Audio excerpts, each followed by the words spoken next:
Well, here we are, 4 months after the United Nations climate change talks took place in Copenhagen.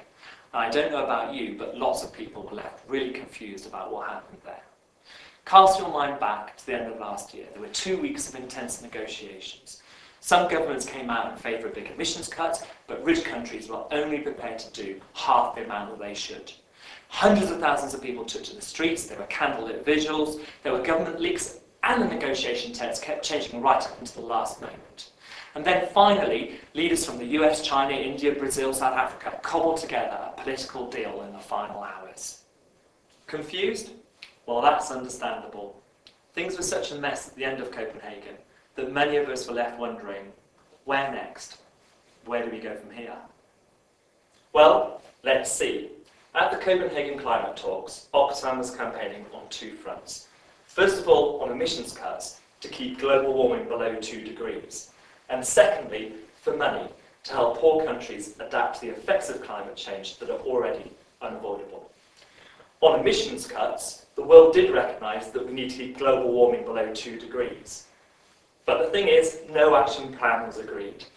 And when you add up the individual pledges that each country made, we're still on for global warming of about 4 degrees. So still lots to do. On money, rich countries agreed that we needed to provide $100 billion a year, every year from 2020. That's $100 billion a year to help poor communities deal with climate change. Sounds like a lot of money, and yeah, it is a good start. But the reality is, it's only about half of what's needed. So a large sum of money has been promised.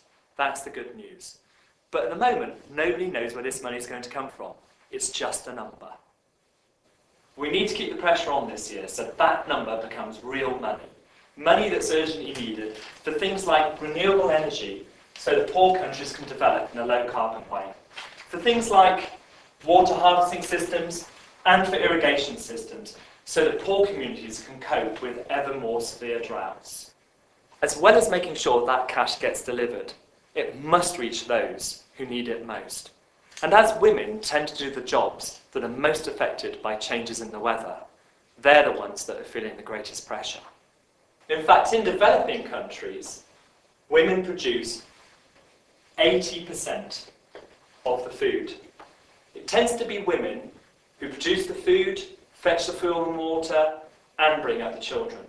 So when clean water is harder to find in drought situations, or when crops are destroyed by floods, it's up to women to find solutions.